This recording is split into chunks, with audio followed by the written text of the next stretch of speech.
नमस्कार दोस्तों, स्वागत है आपका हमारे YouTube channel daily GK dose में। आज है 2 जुलाई और 2 जुलाई से करंट अफेयर्स के जितने भी इम्पोर्टेंट क्वेश्चंस हैं आज हम लोग इस सेशन में डिस्कस किया जाएगा। ध्यान रखिएगा, पूरी वीडियो को देखिएगा ताकि हर क्वेश्चन की डिटेल एक्सप्लेनेशन आपको मालूम चलती रहे। शुरू करते हैं। एक चीज और ध्यान रखिएगा, आज अग्निवीर का प्रैक्टिस सेट मैथ्स के साथ भी आज अपलोड किया जाएगा शाम तक। तो जो बच्चे अग्निवीर के लिए तैयारी कर रहे हैं वो लोग पूरा सेट देख सकते हैं। शुरू करते हैं अपने सेशन को। कल का क्वेश्चन ऑफ द डे था, किस लेखक को वर्ष 2024 का केरल साहित्य अकादमी पुरस्कार सर्वश्रेष्ठ उपन्यास श्रेणी में मिला है? ऑप्शंस थे आपके Anita Thampi, V Shinilal, G R Indu Gopan या एम स्वराज।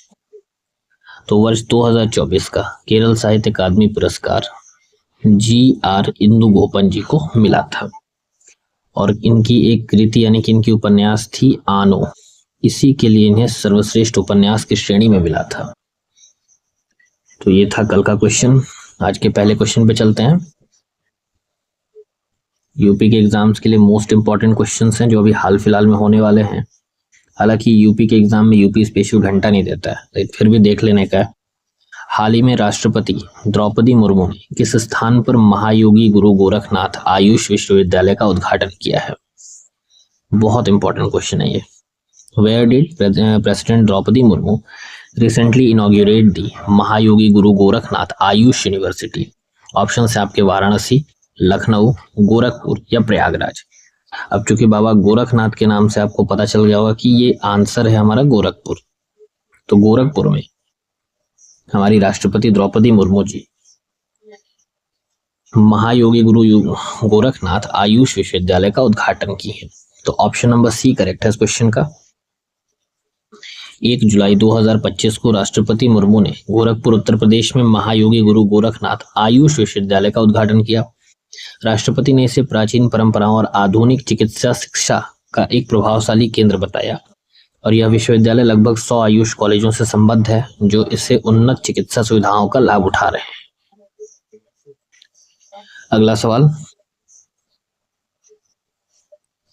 आज की वीडियो में कई ऐसे क्वेश्चन हैं जो काफी इंपॉर्टेंट है, मतलब रोज में रहते हैं ऐसा नहीं है, बट आज कुछ ज्यादा है।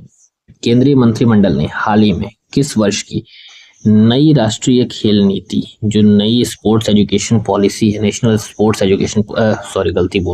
स्पोर्ट्स पॉलिसी, इसको मंजूरी दी है, जो वर्ष 2001 की नीति का स्थान लेगी, मतलब उसको रिप्लेस करेगी। Union cabinet recently approved which years national sports policy that will replace the 2001 policy.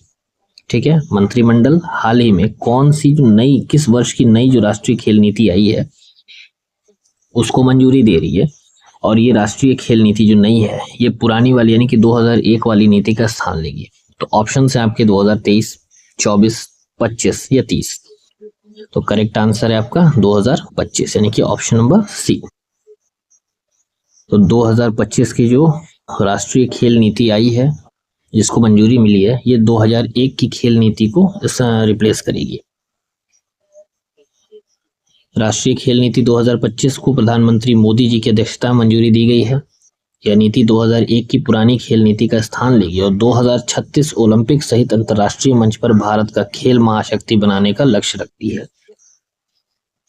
नीति को 5 स्तंभों पर तैयार किया गया है, जिनमें शामिल हैं वैश्विक मंच पर उत्कृष्टता, प्रतिभा विकास, खेल विज्ञान और तकनीकी सहयोग। अगला सवाल। पैक्स में उभरती प्रौद्योगिकियों पर हाल ही में कार्यशाला का उद्घाटन किसने किया है? Who inaugurated the recent workshop on emerging technologies in PAX in New Delhi? अब यहाँ पे बात आ रही है पैक्स की। पैक्स इसकी फुल फॉर्म होती है प्राइमरी एग्रीकल्चरल क्रेडिट सोसाइटी। तो पैक्स में उभरती प्रौद्योगिकियों पर हाल ही कार्यशाला का उद्घाटन किसने किया है? ऑप्शन है आपके अमित शाह, नरेंद्र मोदी, डॉक्टर आशीष कुमार भूटानी या रजनीश कुमार। तो करेक्ट आंसर है आपका option number C, doctor Ashish Kumar भूटानी जी। सहकारिता मंत्रालय के सचिव डॉक्टर आशीष कुमार भूटानी ने पैक्स में उभरती प्रौद्योगिकियों पर कार्यशाला का उद्घाटन किया। पीएचडी हाउस नई दिल्ली में। ठीक है, सरकार का लक्ष्य है कि 80,000 पैक्स का कंप्यूटरीकरण किया जाए और उन्हें सरकारी योजनाओं से जोड़ा जाए। डेटा याद रखिएगा। क्या विजन है सरकार का, ये भी पूछेगा। सहकारी बैंकिंग ढांचों को पारदर्शिता, तकनीक और मानव संसाधन सुधारों के जरिए अधिक प्रतिस्पर्धी और कुशल बनाया जाएगा। अगला सवाल हमारा, किस अमेरिकी कंपनी ने रिलायंस इंफ्रा के साथ मिलकर महाराष्ट्र में रक्षा MRO यानी कि मेंटेनेंस रिपेयर ओवरहॉल हब की स्थापना की है? Which US company has partnered with Reliance Infra to set up a defense MRO hub in Maharashtra? Important question है। ऑप्शंस हैं आपके coastal mechanics Inc, Raytheon technologies, Lockheed Martin या फिर general dynamics. अभी हाल ही में कोस्टल मैकेनिक्स ने Reliance infra के साथ मिलकर महाराष्ट्र में रक्षा MRO हब की स्थापना की है। अब चूंकि कोस्टल मैकेनिक्स जो है ये आपकी एक अमेरिकन कंपनी है, तो ऑप्शन नंबर ए करेक्ट है इस क्वेश्चन का। रिलायंस डिफेंस और कोस्टल मैकेनिक्स इंक USA ने मिलकर महाराष्ट्र में एक उन्नत defence MRO and upgrade hub की स्थापना की। यह हब एयर और लैंड डिफेंस सिस्टम की मरम्मत, अपग्रेड और निर्यात में मदद करेगा और यह पहल आत्मनिर्भर भारत के तहत 20,000 करोड़ के डिफेंस MRO मार्केट को लक्षित करती है। नेक्स्ट क्वेश्चन है हमारा, भारतीय स्टेट बैंक ने 2027 तक कितने घरों को सौर ऊर्जा से लैस करने का लक्ष्य रखा है? How many homes does SBI plan to solarize by 2027 as part of its clean energy initiative? Option है आपके 1 मिलियन, 2 मिलियन, 3 मिलियन या 4 मिलियन। तो भारतीय स्टेट बैंक ने 2027 तक 4 मिलियन घरों को सौर ऊर्जा से लैस करने का लक्ष्य रखा है। ठीक है, तो ऑप्शन नंबर डी करेक्ट है इस क्वेश्चन का। अब चूंकि ये जो घोषणा हुई है ना, इसने अपने 70वें वर्षगांठ पे किया है, 70th फाउंडेशन डे पर किया है, जो कि कल था, यानी कि 1 जुलाई को। SBI ने अपनी 70वीं वर्षगांठ के अवसर पर 4 मिलियन घरों को 2027 तक रूफटॉप सोलर सिस्टम से लैस करने की योजना घोषित की। यह पहला नेट जीरो 2070 लक्ष्य को प्राप्त करने की दिशा में भारत की जलवायु प्रतिबद्धताओं का हिस्सा है और इस योजना से स्वच्छ ऊर्जा, हरित बैंकिंग और सतत विकास को बढ़ावा मिलेगा। हाल ही में भारतीय नौसेना को सौंपा गया उदयगिरी किस प्रोजेक्ट के अंतर्गत निर्मित स्टील्थ फ्रिगेट है? वे कह रहा है कि जो भारतीय नौसेना को अभी हाल ही में दिया गया है उदयगिरी नाम का एक स्टील्थ फ्रिगेट।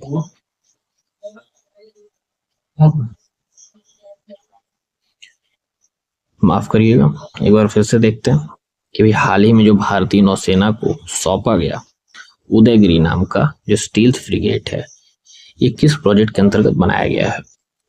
ऑप्शन से आपके project 17A, project 15B, project 75 या project 28।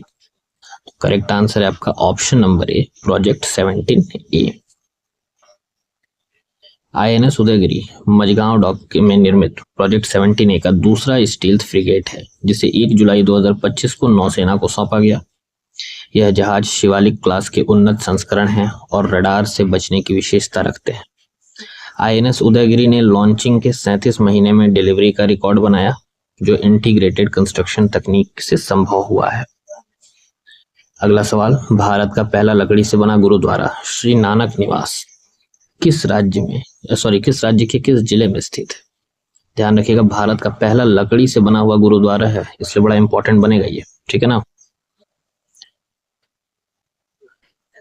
India's first wooden gurdwara Shri Nanak निवास is located in which district and state? Option है आपके अमृतसर पंजाब, फाजिलका पंजाब, सिरसा हरियाणा या होशियारपुर पंजाब।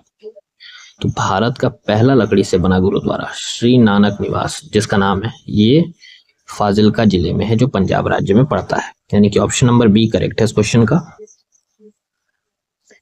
भारत का पहला लकड़ी का बना गुरुद्वारा श्री नानक निवास फाजिलका पंजाब के पुलिस लाइन में स्थित है। यह फिनलैंड के देवदार लकड़ी से बना है और इसे केवल 3 महीने में SSP भूपिंदर सिंह सिद्धू ने बनवाया है। यह गुरुद्वारा सेवा, विनम्रता और वास्तुकला की मिसाल बन चुका है और धार्मिक पर्यटन को बढ़ावा दे रहा है। हाल ही में वायुसेना मुख्यालय में एयर ऑफिसर इंचार्ज प्रशासन का पद किसने संभाला है? Recently, who has assumed charge as the air officer in charge administration at air headquarters? Option है आपके air marshal PS Singh, air marshal NK Sharma, air marshal S Shiv Kumar या फिर एयर मार्शल DK पांडे। तो अभी हाल ही में वायुसेना मुख्यालय में एयर ऑफिसर इंचार्ज प्रशासनिक एडमिनिस्ट्रेशन का पदभार air marshal S Shiv Kumar ji ने संभाला है। तो ऑप्शन नंबर C करेक्ट है इस क्वेश्चन का। Air marshal S Shiv Kumar ने 1 जुलाई 2025 को वायुसेना मुख्यालय नई दिल्ली में एयर ऑफिसर इंचार्ज प्रशासन का पदभार ग्रहण किया। वे 1990 में भारतीय वायुसेना में शामिल हुए और उनके पास 35 वर्षों का प्रशासनिक व तकनीकी अनुभव भी है। उन्हें विशिष्ट सेवा पदक से सम्मानित किया गया है और वे पहले महानिदेशक के रूप में कार्यरत थे।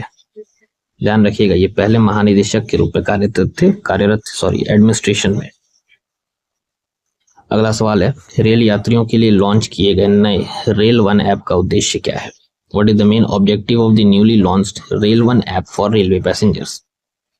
ऑप्शन है आपके केवल टिकट बुकिंग के लिए, रेलवे कर्मचारियों के लिए, यात्रियों के लिए एकीकृत सेवा प्लेटफॉर्म या फिर रेलवे स्टेशन निर्माण योजना के लिए। तो रेल वन ऐप का उद्देश्य है यात्रियों के लिए एकीकृत सेवा प्लेटफॉर्म, जहां एक ही जगह पर सारी चीजें उपलब्ध मिल जाएं। रेल मंत्री अश्विनी वैष्णव ने 1 जुलाई 2025 को CRIS के 40वें स्थापना दिवस पर rail one mobile app launch किया। यह ऐप यात्रियों के लिए एक ही प्लेटफॉर्म पर टिकट, लाइव ट्रेन ट्रैकिंग, शिकायत, ई-केटरिंग, पोर्टर और टैक्सी सेवा जैसी सभी सुविधाएं उपलब्ध कराएगा। इसमें single sign on, MPIN, biometric login और स्पेस सेविंग फीचर शामिल हैं और यह एंड्रॉयड व iOS दोनों पर उपलब्ध है। आखिरी सवाल, भारत और आसियान के बीच पहला क्रूज संवाद यानी कि क्रूज डायलॉग कहाँ आयोजित हुआ है? Where was the first ever ASEAN India cruise dialogue hosted?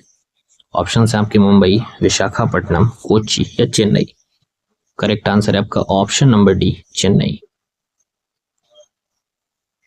Bharat ने 1 जुलाई 2025 को पहला ASEAN India cruise dialogue Chennai में आयोजित किया, जिसमें 10 आसियान देशों और तिमोर लेस्ते के प्रतिनिधि शामिल हुए।